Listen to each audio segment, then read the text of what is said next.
Hey, salut tout le monde, ici pour une nouvelle vidéo et j'espère que vous avez passé un très bon vendredi et pour ceux qui sont au boulot ou qui sont chez eux, j'espère que vous allez très bien.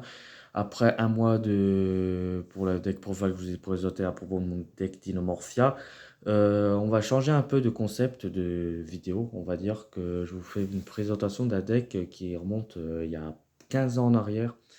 Un deck, enfin même pas qu'un deck, c'est un format quoi, qui avant le format que tout le monde comme actuel, il y avait un format qui s'appelait l'Edison. Le format Edison, pour ceux et celles que vous connaissez ou que vous ne connaissez pas, c'est un ancien format qui date de 2010, qui était dans l'extension à peu près pour les anciens, je parle, mais je parle pour les nouveaux joueurs, ça parle d'un ancien format où les cartes, c'était à l'époque du Yogo 5D. Yogo 5D, quoi, pour les gens, les vrais gens, parlent de la version du vrai nom du jeu du Yu-Gi-Oh! Avec Yusei et les duels de moto, c'est la version c'est 510. Et pourtant, ce format était apprécié des joueurs parce qu'il y avait des decks, il y avait beaucoup de decks, il y avait des façons de jouer différentes, il y avait beaucoup de stratégies, il n'y avait pas comme maintenant, même si là, si vous avez su à propos de la baliste, ça s'est calmé. Et le truc, c'est que dans ce format, il y avait des decks avant, il y avait, enfin, en fait, il y avait des decks que tu l'emmènes au tournoi, tu te dis, mais ça marche pas dans la réalité maintenant. Mais avant, ce n'est pas le cas. Et justement, je vous présente un deck qui est un peu actuellement un deck.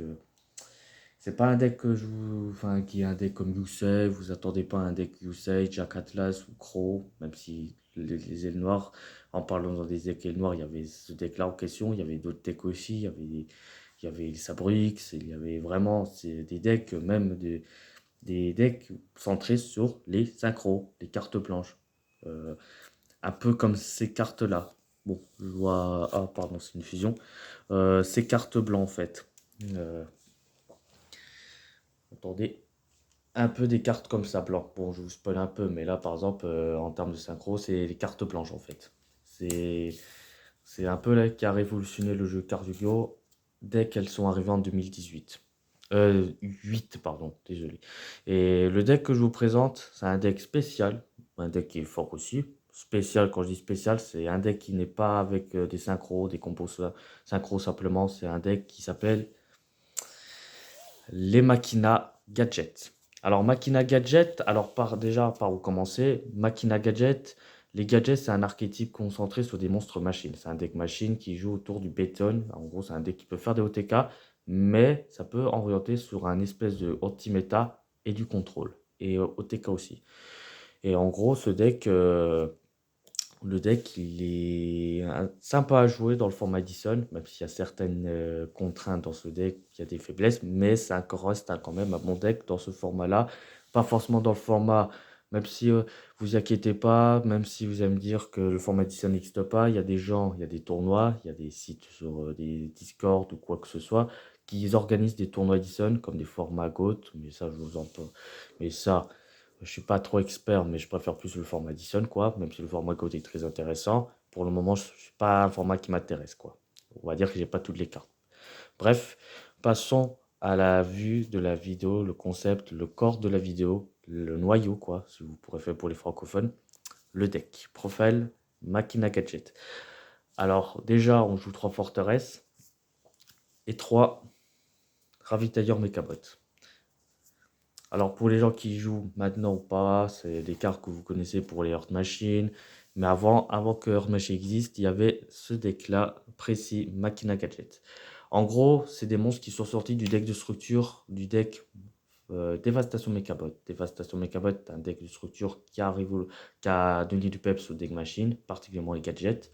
Parce que les gadgets sont des monstres qui ont moins pas trop de patates, comme vous pouvez le remarquer, mais on va en parler après la vidéo. Et les monstres Mechabot, on leur donné du peps. Alors, Forteresse Mechabot, 3 forteresses, en gros, c'est la carte maîtresse du deck. En gros, pour ceux qui connaissent et qui connaissent pas, en gros, tu défausses un ou plusieurs monstres machines dont leurs niveaux sont total minimum niveau 8. Genre, par exemple, les gadgets sont niveau 4, tu en défausses 2, tu invoques spécialement cette carte. Tu peux même défausser elle-même avec un autre monstre machine pour le niveau total et niveau 8 pour l'invoquer spécialement soit de la main, soit du cimetière. C'est pas un effet, c'est sa condition d'invocation. Et quand elle est ciblée par effet de carte, avant le moment qu'elle est ciblée par effet d'un monstre, tu regardes la main de l'adversaire et tu défausses une carte de sa main. Son second effet, si elle est détruite au combat, tu peux péter une carte sur le terrain. Ce qui est quand même très fort. Elle a quand même 2500 patates. C'est vraiment un monstre très compliqué à gérer parce qu'il faut soit le détruire, mais bon, tu détruis au combat tu pètes une carte sur le terrain, soit magie piège ou un monstre. Et sachant en plus, si elle est ciblée par effet d'un monstre avant son ciblage, tu regardes la main de l'adversaire, ce qui est quand même très sympa. Allez, franchement, vraiment très intéressant. Puis un ravitailleur Mechabot, parce qu'en gros, c'est la Stratos du deck. Désolé pour le caméra. Elle te permet en gros de, quand elle est invoquée normalement, tu tutoies un monstre Mechabot. Par exemple, tu fais normal ravitailleur, puis tu tutos forteresse, et après, vous connaissez la suite. Et c'est aussi un monstre union. Là, c'est du deck de structure, revient du deck de structure Mechabot. Son ancien texte, il est comme Union, et ils ont rajouté en 2020 effet. Et en fait, c'est un monstre Union parce que vous pouvez équiper un monstre machine, et en gros, elle gagne un effet, comme pour les APC, un exemple, je vous fais pas un dessin. Et en gros, le monstre machine, si elle est détruite par effet, elle doit être détruite, on détruit la carte d'équipement à la place. En gros, si Fortress doit être détruite par effet de carte ou un combat, tu pètes Ravitailleur à la place. Et là, ton prochain tour, tu peux le déséquiper pour le réinvoquer sur ton terrain.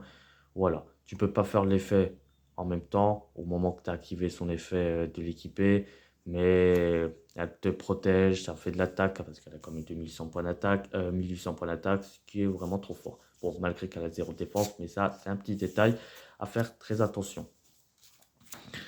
Pour les monstres méga, pas pour les monstres, pas vraiment mégabots, on n'a pas encore fini.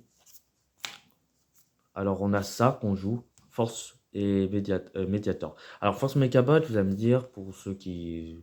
Elle a quand même, waouh, 10 étoiles, elle a 4600 points d'attaque. Et l'inconvénient, c'est que tu ne peux pas l'invoquer spécialement parce qu'il faut avoir les matériaux pour l'invoquer. Alors, oui et non, on va pas l'utiliser pour l'invoquer, on va l'utiliser comme matériel, un peu comme un ressource pour Fortress Mechabot parce qu'elle est niveau 10 et Fortress dit qu'on peut l'invoquer spécialement de la main ou du cimetière en envoyant un ou plusieurs membres de machine dont le niveau sont égal minimum niveau 8. Et vu qu'elle est force Mechabot est niveau 10, tu la défausses et t'invoques la forteresse Mechabot. Et même je la joue x1 parce que ça fait une brique. Et puis tu la tutorises par exemple si tu as forteresse dans ta main et que tu as un ravitailleur, tu peux l'invoquer normalement, tutoriser force Mechabot et après vous connaissez la suite, ça fait la sauce, ça fait la sauce. La sauce harissa, hein, on dit pas non. Le médiator Mechabot, elle, en gros, c'est un peu comme Ravitailleur, c'est un monstre union. Pareil, dans le même concept. Si un monstre machine équipé à cette carte doit être détruit au combat pour effet de carte, tu pètes la carte à la place. Et elle a un effet dans le cimetière, c'est que lorsque cette carte sur le terrain est détruite et envoyée au cimetière, comme par équipement, quoi, tu peux ajouter un monstre union depuis ton deck à ta main. Genre, tu tutorises par exemple le monsieur ravitailleur Mechabot, ce qui peut être intéressant. Pareil, tu la tutorises, mais c'est plus pour avoir un quatrième monstre union en plus et tutoriser ravitailleur si jamais tu l'as pas en main. Bon, pour les Mechabots c'est fait, comme vous pouvez voir, ça fait un recyclage, c'est un peu un engin de machine qui booste les autres decks machines, que ce soit pour les gadgets, les rouages anciens, les cyberdragons et j'en passe. Les anciens monstres machines de l'époque de 5.10. Faut que j'arrête de dire 5D. Ensuite, on joue 3 gadgets. Le principal, les cartes principaux du deck. Rouge, vert, voilà. Bon, il n'y a pas des autres couleurs pour le moment. Il n'y a pas du rose, il n'y a pas du orange, il n'y a pas du bleu. Peut-être dans un support, mais bon, le support de 2019 était éclataxe. Les parties en commun de tous les gadgets, c'est qu'en gros, à chaque fois, lorsqu'ils sont invoqués normalement ou spécialement, ils se tutorisent entre eux. C'est-à-dire, je vous explique. Le jaune, quand il est invoqué normalement ou spécialement, tu tutorises le vert du deck à la main. Le jaune, oui, j'ai bien dit le jaune. Et le vert, quand elle est pareil, tu tutorises le rouge de ton deck à ta main. Le rouge, tu tutorises le jaune à ta main du deck à ta main. En gros, le jaune, c'est pour le tutoriser le vert tutorise le rouge tutorise le jaune. Voilà. En gros, ça fait du CA, du card advantage et ça permet d'avoir des cartes dans la main. Et l'avantage dans ce deck, en fait, c'est que elle te permet d'avoir des cartes dans ta main machine, comme avoir des gadgets pour invoquer spécialement un ou deux forteresses. Même trois, ça peut arriver, mais un ou deux forteresses dans le concept, en fait. C'est pour ça que c'est très intéressant. L'inconvénient, c'est qu'elles ont pas trop de patates. Le jaune à 1200, le vert 1400, puis le rouge, voilà, je vous fais pas de dessin, il a 1300. C'est pas des cartes qui servent d'attaque, mais ça permet d'avoir du présence sur le terrain. Et vous verrez qu'il y a des cartes qui permettent de les protéger et pour surprendre beaucoup l'adversaire parce que, mine de rien, certes, ils ont pas de patates, mais c'est pas la force qui compte, c'est la manière de les jouer en fait, qui est très important avec ces cartes. Et c'est pour ça que j'aime bien ce concept de deck en fait. Ce mélange de mechabot avec des gadgets. Voilà. Ensuite, de Cyber Dragon, on passe aux monstres qui sont pas mechabot quoi en question, gadget. Cyber Dragon, alors Cyber Dragon dans ce format est très fort dans Edison quoi, parce qu'en gros c'est un monstre qui dit, bah déjà, pour les anciens joueurs, c'est un monstre qui dit que si uniquement votre adversaire contrôle des monstres et que l'on ne contrôle aucun, tu l'invoques spécialement. Donc une présence c'est très fort. De Bissor pour l'attaque, ça fait très mal aux monstres qui ont moins de 2000 attaques. C'est en particulier cette carte qui a mis fin au God format d'ailleurs, parce que avec ça, tu pouvais faire une invocation de sacrifice, invoquer un monarque ou un Shinzo. La vie est belle, quoi. Et un aimant lumière pour invoquer un sorcier du chaos et un soldat de lustre noir. Bon, à l'époque, il a été banni, mais le petit anecdote en fait. Alors deux, parce qu'elle est semi-limitée dans le format Edison, hein, parce que je vous ai pu, il y a une banlist quand même, hein, faut pas pousser Mimi dans les orties. Et troisièmement, elle permet de faire, parce que dans mon deck, il y a des machines, et du coup, dans Cyber Dragon, enfin dans le deck, il y a une carte machine fusion de Chimeratech qui est sortie. Je vous fais sortir quand même, en gros, on va parler pas, on va un peu parler d'extra deck, mais c'est un peu cette carte en fait. En gros, c'est le Chimeratech, le Dragon Forteresse. Et en gros, cette carte, elle est forte dans ce format parce qu'en fait, il y a des gens qui jouent des decks machines, et du coup, Machina Gadget, quoi, ou Mechabot, ou Gadget en question. Et en gros, cette carte, elle dit, c'est une contact fusion. Elle dit qu'il faut Cyber Dragon plus un monstre machine. Donc, utilise ça comme matériel fusion, doit d'abord être invoqué depuis l'extra deck en envoyant les monstres ci-dessus depuis l'un des terrains au cimetière. Donc, par exemple, tu joues un match miroir, tu as un mec qui joue, ou une fille, ou bref, tu joues face à un joueur qui joue Machina Gadget et pouf, tu rases son board. Si tu as un Cyber Dragon, par contre, ils vont avoir un Cyber Dragon et paf. Et sachant qu'elle gagne 1000 attaques pour chaque carte qui sont envoyées. Donc, vous verrez, vous imaginez, elle passerait plus de 2000 attaques. Donc, admettons, tu envoies 4 ou 5 monstres machines, elle passe à 5000. Ce qui est en fait l'anecdote du pourquoi Cyber Dragon est joué tout partout dans tous les decks, dans les side decks, à cause des machines, à cause déjà de cette carte qui fait fureur au deck machine, comme Jinzo, des Cyber Dragon, des Mechabots, des rouages anciens, et j'ai oublié même les gadgets aussi, en parlant de You, quoi. Mais c'est à cause de cette carte que tout le monde joue Cyber Dragon tout partout dans tous les decks. 100% des decks joueurs jouent Cyber Dragon. Il n'y a pas d'excuse pour dire que non, il n'y a pas de ces gens qui jouent Cyber Dragon. Faut la jouer cette carte. Voilà. Et Cyber Dragon, c'est la star du deck et c'est aussi pour ça que c'est limité parce que même si elle était limitée à l'époque en 2009, elle était sous-limitée après parce qu'ils savaient que les gens ils abuseraient de cette carte. Un recycleur de ferraille parce que recycleur de ferraille on joue des machines. En gros, tu l'invoques normalement spécialement. Quand elle est invoquée normalement spécialement, tu foules une carte machine de ton deck à ta main. Du deck au cimetière, pardon, pour les joueurs Orcus, l'ancienne époque d'Orcus, vous savez de quoi je parle, avec l'engine Scrap en 2021. Voilà quoi. Et si on peut mélanger cibler deux monstres machine terre de niveau 4 dans le cimetière, on les mélange dans le deck et on pioche une carte. Ça recycle les gadgets, ça recycle les ravitailleurs. Que demande le peuple? Tu pas. On passe au magique. Les monstres, on joue que des machines. Vous verrez que j'ai un side deck, mais voilà. C'était un petit détail. Bon, j'ai un peu spoilé quoi. On passe au magique. Les magiques, il y a des particularités, il y a des cartes magiques qu'on joue plus maintenant. Même s'il y a des cartes qui ont l'air un peu tech, quoi. En gros, il y a deux contrôleurs d'ennemis. Voilà. En termes de cartes anciennes, vous verrez rarement dans des decklists maintenant, quoi, en fonction du format, si vous voulez. En gros, contrôleur ennemi, dans ce format, était bien, c'est très fort même, parce qu'en gros, c'est une carte qui dit, c'est une jeu rapide. Pour ceux qui regardent l'animé, les anciens joueurs, vous comprenez, vous voyez de quoi je parle. En gros, tu cibles un monstre, c'est vrai que ton contrôle pour votre adversaire, tu changes la position de combat de la cible. Elle a deux effets. Le premier effet, c'est de changer la position de combat d'un monstre de l'adversaire, ce qui bloque une attaque, ce qui est intéressant. Et son avantage, c'est sacrifier un monstre, puis cibler un monstre face recto sur le terrain de votre adversaire, jusqu'à la phase, tu prends le contrôle. Ce qui est très très fort. Et d'ailleurs, dans ce deck, parce qu'on fait des invocations normales ou spécialement, et dans le format Edison, en fait, il y a des gens qui jouent des synthoniseurs. Il y a des synchros, il y a aussi des synthoniseurs. Et l'intérêt, en fait, c'est prendre son monstre et soit le sacrifier, soit si on prend un synthoniseur, on l'utilise pour faire des synchros, soit avec son synthoniseur, soit si c'est un synchro en question, on peut faire des choses avec sa synchro. En fait, l'avantage de cette carte, en fait, c'est mais il faut avoir un monstre quand même, des monstres supplémentaires sur le terrain. J'ai dit un, mais il faut avoir deux ou trois ou quatre monstres, mais vous verrez bien. Bon, il y a une carte qui permet de changer la donne du match, en fait. Mais elle est quand même très intéressante comme carte.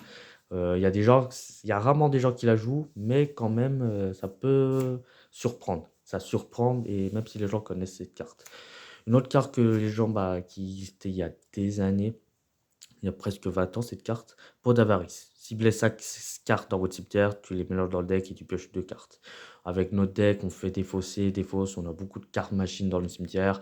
C'est évidemment normal d'avoir une bonne carte de pioche, même de tous les decks synchro, ces genres de decks où tu envoies plusieurs monstres dans le cimetière. C'est normal, tu les recycles et tu fais du draw power, ce qui est très fort comme carte. Elle était à l'époque bannie en 2013, elle est revenue à la 3 en 2020 parce qu'il y a beaucoup de cartes pour qui font mieux le taf et d'autres cartes de l'archétype qui font mieux le taf aussi pour recycler. Deux fissures, alors il y a une autre carte qui s'appelle Destruction terrestre que j'ai pas, mais fissure elle reste très intéressant parce que tu détruis. Bon, c'est en anglais, c'est des anciennes cartes, comme quoi j'adore ce format parce que tu joues de nombreuses cartes anciennes.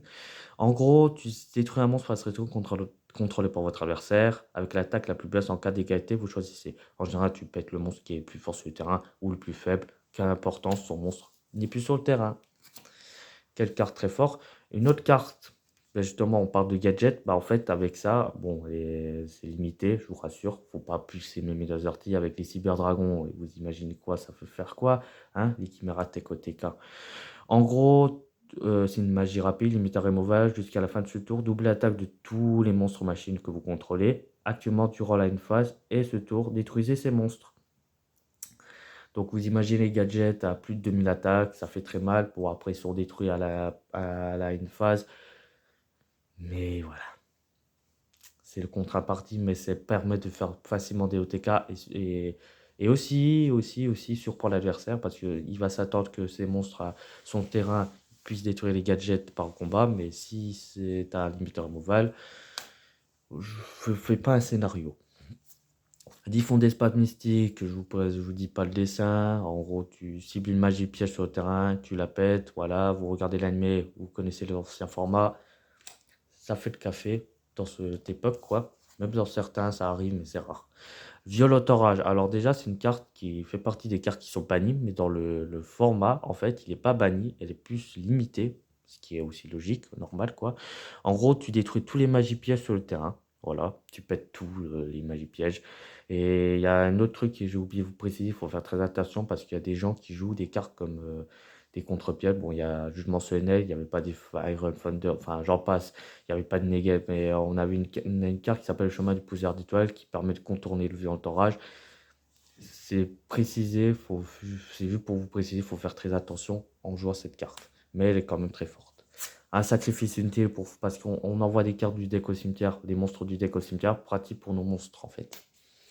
Voilà pour les magiques. On passe au piège. Et là, c'est là, on va présenter une carte qui est la carte maîtresse du deck. Et honnêtement, sans cette carte, on ne pourrait pas jouer cette version en tout cas. Enfin, moi en tout cas, je ne pourrais pas jouer cette version. Il y en a qui peuvent faire autrement, mais comment on ne peut pas se passer de cette carte? Offrande suprême. Alors, offrande suprême, non, c'est une carte. Un peu comme Violentora, ça fait partie des cartes qui sont bannies. Et elle est bannie depuis 2013. Parce que cette carte, en fait, pourquoi? Bon, elle a un ancien texte, en gros, mais je vous parle de l'autre, alors qu'elle a un design différent, c'est du LOCG, mais de l'Ostar, et ça, c'est du TCG, parce que, voilà, je ne vais pas vous faire un dessin. En gros, cette carte, elle dit, c'est une piège continue, elle dit, durant votre main phase ou la battle phase de votre adversaire, vous pouvez payer 500 points de vie immédiatement après la résolution de cet effet, invoquer et poser normalement un monstre. Ce qui se passe, parce qu'en fait, dans notre deck, on joue gadget. Les gadgets, à chaque invocation normale, il n'y a pas vraiment eu de spé, mais un exemple, à chaque invocation, ils tutorisent. Le rouge tutorise le jaune le vert le rouge. Voilà le terme d'exemple de ce deck. Et en fait, ça permet d'avoir du CA. Non seulement ça permet d'avoir du CA, et en plus, vu qu'on joue, comme je l'ai dit à propos de contrôle des murs, on a à chaque fois un monstre en plus. Genre, on peut imaginer 4 monstres. Un exemple, plus de 2 monstres, 3 monstres sur le terrain. Et vu qu'on joue des cartes avec contrôle des murs, qu'on sacrifie un monstre inutile, ça permet de prendre le contrôle du monde de l'adversaire. Genre un poussière d'étoile, un guerrier colossal ou un Saturnizer ou même un Jinzo par exemple. On peut. Franchement, cette carte elle est vraiment trop forte comme carte. C'est la meilleure piège que Gadget. Même des decks, il n'y a pas que Gadget, mais des autres decks qui peuvent la jouer, mais ça permet de contourner, changer le don du match en fait. Elle te permet de faire n'importe quoi, d'utiliser tes monstres pour faire des sacrifices, et, et à la fois en fait, l'intérêt de la carte, c'est pour les gadgets, car ça permet de tutoriser des cartes avec leurs effets, et en plus sacrifier, parce que sacrifice, c'est considéré comme une invocation normale. Donc tu invoques un Jinzo, tu invoques un monarque. C'est même pour ça que cette carte, elle était bannie parce que ça permet. Il y avait des abusements, ok, des synchros, il existe, mais elle est semi-limitée. C'est pour ça que cette carte, elle est vraiment trop forte. Pardon, désolé, mais franchement, elle est vraiment trop forte. Je vous conseillerais de la jouer si vous jouez cette version ou d'autres decks qui peut dépendre de cette carte en fait. Enfin, peut jouer cette carte précise. 3 dispositifs, parce que ça tu aussi bien un monstre sur le terrain, tu le renvoies dans le deck. Si c'est un monstre de l'extra deck, tu l'envoies de l'extra deck. Synchrofusion, que demande le peuple? C'est vraiment trop fort. Elle n'a même pas été touchée par la baniste. Elle est à 3, obligatoire à 3. On dit pas non. Sauf, enfin voilà, si vous jouez pas un deck monstre, l'adversaire joue pas de monstre, mais bon, ça m'étonnerait. 2 trappes sans fond, parce que tu invoques un gros monstre à plus de 1500, tu le pètes et tu le bannes, si c'est des plusieurs exemplaires, bien sûr. Si on sont invoqués en même temps, quoi. Mais trop fort comme piège. Voilà. Comme quoi, mes potes 4G, c'est pas que du spé, tu peux faire du contrôle. Un hommage torrentiel, je vous fais pas de dessin. Force de miroir, vous regardez l'anime, vous savez de quoi je parle. Prison dimensionnelle, parce qu'elle te dit que lorsqu'un monstre de votre hasard déclare une attaque, tu cibles le monstre attaquant et tu le bannes. Voilà. Bon. Après, elle est jouée à x2, mais je vais pas x2. Elle est sortie dans le Stampede Rouillé vers l'or, Rarity Collection. C'est une occasion pour les gens qui veulent faire cette version, faire des decks Edition format. Pas que gadget, n'importe quel deck. Où allez, il y avait certains decks à l'époque du format Edison. On passe au synchro. Bah, on va pas spoiler, de toute façon, il n'y avait pas de fusion. Puis de toute façon, la seule carte fusion, je vous dis, c'est celle-là. Mais sinon, on joue des synchros. Parce que oui, on joue des synchros. Ne vous inquiétez pas. Un dragon rose noir en Quator Century. La star du le format Edison. Tout simplement, quand elle est invoquée synchronisation, tu peux détruire toutes les cartes sur le terrain. Voilà. Tu l'invoques par synchro. Comme ça. Akaishin. Tu pètes tous les cartes sur le terrain. Trop fort, la star du format. Même des formats à venir après, quoi. Reste très intéressant. Alors oui, elle a perdu sa star, enfin, sa gloire avec les années plus tard, avec les liens, les Xyz et les autres synchros qui ont pris sa place. Mais à l'époque, c'était la star et tout le monde a raffolé là-dessus. Ça me rappelle les Team Bucks 2008 en tout cas. Un Dragon Jarguédémon dans la même lignée que presque dans la même lignée parce qu'elle a été jouée au début et après avec le temps à peu près disparu, mais elle restait quand même une star avec le Dragon Rose Noir. Pour ceux qui connaissent sûrement pas, après le calcul des mages, si cette carte a attaqué un monstre en position de défense, tu détruis tous les monstres en position de défense. Contrôlé pour votre adversaire, ça permet de en gros à l'époque parce que elle reste sympa parce qu'il y a dans ce format à l'époque il y avait des gens qui jouaient des monstres à position de défense verso, genre les Rico, les hamsters, enfin tous les cartes qui ont un effet flip quoi si vous voulez, et le dragon est très intéressant pour en débarrasser. Et une fois par tour tu détruis tous les autres monstres contre l'adversaire qui n'ont pas déclaré cette attaque ce tour. Elle détruit les monstres, elle gère les monstres, elle. Bon, je vous rassure, j'ai pas de poussière d'étoile malheureusement, mais ça risque pas d'arriver, d'attendre. Le guerrier colossal, voilà, elle est pas comme bref. elle gagne 100 attaques pour chaque guerrier dans le cimetière. Bon, c'est plus pour l'attaque. Et cette carte détruit au combat et envoyée au cimetière. Tu peux cibler un monstre guerrier dans l'un des cimetières. Tu l'invoques spécialement la cible, y compris elle. Voilà. Pour revenir à la vie et faire très très mal à l'adversaire.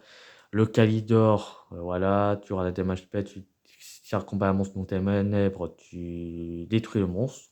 Voilà. L'ancien dragon féerique, alors il y a des rares gens qui la jouent, mais en gros, l'intérêt c'est que euh,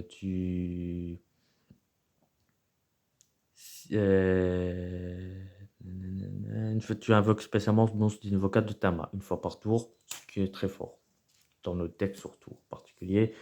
Le Arsenal, si on joue en miroir, enfin, plus des gens qui jouent elle noir, pourquoi? Son intérêt, c'est parce qu'on joue elle noir. Si on joue contre un joueur qui joue elle noir et avec contrôleur d'ennemi, le chevalier force de la terre, il sert pour attaquer parce qu'il a quand même 2600. Voilà. Bon, vous avez remarqué, il manque le Stardust, l'Android psychique. On n'est pas loin. On n'est pas loin d'un fait que. Voilà. Bon, après, ça reste jouable. On fait pas trop de synchro. Ça peut faire des synchros, mais le deck, il y a beaucoup de monstres qui ont plus de points d'attaque. Et c'est là qu'on joue, on parle du side deck. Et c'est là qu'il y a des trucs intéressants. Le but du side deck, voilà, on va parler du side deck avec deux monstres, deux Caius. Caius, le monarque des ombres, je vous ai parlé tout à l'heure avec contrôleur d'ennemis et avec l'offrande suprême. En gros, quand il est invoqué normalement, invoqué par sacrifice, tous les monarques s'invoquent par sacrifice ont des effets. Quand il est invoqué par sacrifice, tu bannes une carte, tu cibles une carte sur le terrain et tu le bannes, tu bannissais la cible. Et si c'est un monstre ténèbre, tu lui fais burn de 1000 points de vie. Voilà. Avec un offrande, par exemple, admettons, tu as des gadgets et tu as activé offrande. En plus, j'ai oublié de préciser, parce que j'ai oublié aussi préciser, euh, j'ai oublié de préciser un petit Petit détail, il faut à chaque fois, à chaque coup qu'on active son effet, on paye 500 points de life points. Donc, à chaque fois qu'il faut le faire, il faut payer 500 life points. Mais c'est rien comparé à ce qu'il fait, quoi. Et en fait, en gros, avec Caius, à chaque fois, enfin, il veut invoquer un monstre, pouf, ou une carte active, pouf, tu l'invoques normalement par sacrifice. Tu l'invoques par sacrifice, tu bannes une carte sur le terrain pour couper l'herbe sous le pied à l'adversaire, si vous voulez. Elle reste très très très fort. Alors oui, il y a Jinzo, mais il faut quand même respecter les gens qui jouent Cyber Dragon et on a envie de jouer d'autres trucs que des machines à cause du Cyber Dragon et du Gimeratech. 3 livres de la lune pour cibler un monstre sur le terrain et changer sa position de combat en mettant face cachée, par exemple, ce qui est très fort. Tornade géante, comme pour offrande, en gros, comme pour Violent Rage, elle est bannie, enfin définitivement, avec comme la piège qu'on a parlé. Tu renvoies tous les magies pièges sur le terrain dans la main. Voilà. Ça détruit pas l'avantage et ça permet de débarrasser des cartes magiques sans les détruire. Elle est limitée aussi. 3 murs de feu impérial, ça c'est la piège ultime contre les decks qui jouent anti-méta, des decks qui jouent pas de bannissement en tout cas, enfin des anti-méta qui jouent du bannissement je veux dire. Parce qu'en gros, aucun joueur ne peut bannir de cartes. Alors pour les gens de l'actuel, vous connaissez ma liste, eh ben, elle est jouée aussi pour contrer les Didicro, elle est jouée contre Macrocosmos, des cartes qui ont des effets quand ils sont bannis. Le bannisseur des rayonnements, j'en passe. Voilà comme carte qui est très fort. Et vu que notre deck, on a besoin, on est dépendant du cimetière, c'est très important d'avoir ce genre de carte. 3 pots de vin, parce que vu qu'on n'a pas le chemin poussière-toi, il faut, et puis j'ai jugement solennel, pareil, bon, c'est en une, mais bon, on va dire qu'on fait avec ce qu'on a, les moyens de bord. En gros, lorsqu'à l'adversaire active une carte magie ou piège, tu négates l'activation de la carte magie piège, tu la détruis et l'adversaire pioche une carte. Ça permet de contrer des cartes comme chemin de poussière d'étoile, comment ça s'appelle, violent orage, tornade géante, et j'en passe. Des cartes PTMP et d'autres cartes qui nous en kikin. Et deux rivalerie, parce que on joue que des machines. Évidemment, on joue des synchros qui ne sont pas des machines, à part Kalidor. Évidemment, on a Caius qui est dans le sad deck qui permet. Mais un exemple, vu qu'il y a des decks qui jouent autour des types différents, je pense à des decks synchro. Il y a des gens qui jouent des types différents, genre les chats sauveteurs, Rico, les ailes noires pareil, Dragon armé des ténèbres. Évidemment, j'en passe. Certains decks excepté les noirs parce qu'ils jouent des BTL, même s'il y a Dragon armé. Mais comme les synchros, synchro 4, il y a tous les types différents. Donc si tu actives un Rivalry bien placé, il n'y a pas de synchro et il n'y aura pas d'invocation sauf du même type. En match mort, c'est pas fort parce qu'il joue machine. Comme elle noir, il peut dépendre des bêtes ailées, mais si c'est un deck combo, par exemple, comme un synchro 4, les decks synchro, quand je dis combo, c'est synchro. Et elle noir parce qu'il joue des types différents. Et bête gladiator, c'est pareil aussi. Parce que oui, il y avait bête gladiator à l'époque aussi. Très fort comme carte. Quand même une telle carte, mais sous-estimée, mais ça fait très mal quand l'adversaire se prend ça. Et un tornade poussière comme pour Diffon, on en fait pas mal. Alors voilà pour le side deck. Alors vous avez remarqué, il y a certaines cartes qui manquent. Le chemin de poussière d'étoiles, l'extra deck pareil, le dragon posé d'étoiles, l'entraîne magique et j'en passe des cartes. Mais c'est un exemple pour vous montrer la decklist du deck, de ce que c'est réellement. Et ça m'a fait plaisir en tout cas de faire un decklist pour changer de Dinomorphia, pour vous présenter d'autres formats comme avec format GOAT. Et puis voilà. Bon, après, je continue de jouer Dinomorphia dans le format actuel, mais c'est pour montrer que le format Code Edition existe aussi, et puis que de temps en temps, c'est aussi sympa de faire des autres formats, découvrir des autres formats à tous les nouveaux joueurs et à des anciens joueurs, évidemment, qui connaissent pas ce format-là. En tout cas, je vous souhaite une très bonne journée, et puis je vous dis par message, enfin, je vous fais je vous dis juste que je ferai peut-être pas sûrement d'autres vidéos, mais je vous ferai signe quand je serai là. Mais en tout cas, passez une très bonne journée et n'hésitez pas à liker ma vidéo et à commenter ma vidéo si ça vous plaît et me dire des conseils pour les gens. Ne vous ne gênez pas. Du positif, ça fait du grand bien. Passez une très bonne journée et très bon week-end à vous, les amis duellistes.